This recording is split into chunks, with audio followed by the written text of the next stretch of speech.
The Toybox Killer. David Parker Ray was born on November 6, 1939, in Belen, New Mexico. His childhood was a haunting tapestry of neglect and twisted influences.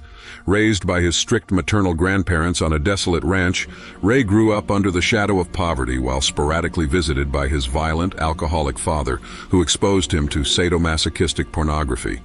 Struggling with relentless bullying in high school due to his crippling shyness around girls, Ray turned to alcohol and drugs, a numbing escape that only nurtured his dark tendencies. By his teenage years, he was sketching disturbing, sadistic drawings and fantasies of torture, driving even his sister to abandon him upon discovering his secrets. The psychological fractures from his formative years deepened, cultivating fantasies that strayed far beyond the boundaries of human decency. These weren't fleeting thoughts. They were seeds of a sadistic future.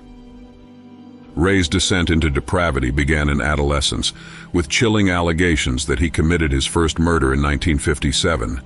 Allegedly abducting a woman, tormenting her, and leaving her lifeless, he whispered this horrifying secret to his first wife, although law enforcement could never verify the claim. Following high school, Ray entered the U.S. Army, where he worked as a general mechanic.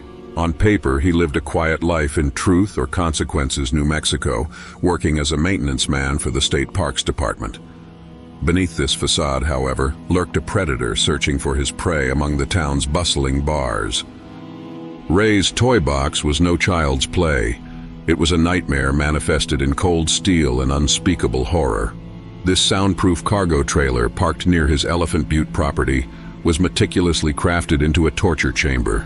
Equipped with whips, pulleys, surgical blades, electric shock devices, and even a makeshift fur-lined coffin, Ray spared no expense in assembling instruments of terror within this $100,000 dungeon. Every corner of the toy box reflected his perverse intent.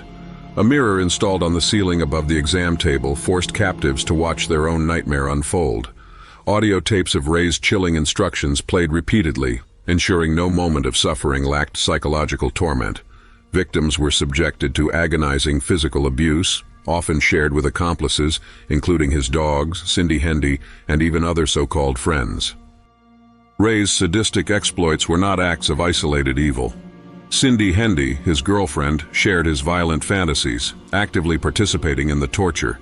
His own daughter, Glenda Jessie Ray, once even tried to warn federal authorities in 1986 about his atrocities, alleging victims were kidnapped and sold to buyers in Mexico. Tragically, these claims remained too vague to warrant action.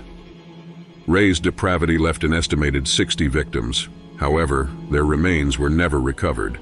His meticulously kept diaries documented his horrors but offered no clues to burial sites. Authorities could only speculate on victims dismembered and dumped in Elephant Butte Lake or nearby ravines. In March 1999, one brave victim escaped, leading to the discovery of Ray's gruesome legacy. Convicted of kidnapping and torture by 2001, Ray never faced murder charges due to a lack of evidence. Before authorities could extract more answers, he succumbed to a heart attack in 2002, taking countless secrets to his grave. David Parker Ray's case endures as one of the darkest chapters in true crime history, a haunting reminder that some monsters wear the mask of normalcy, hiding pure evil in plain sight. For his victims, justice is incomplete, their stories marred by the shadows of a man whose horrors lurked behind a locked trailer.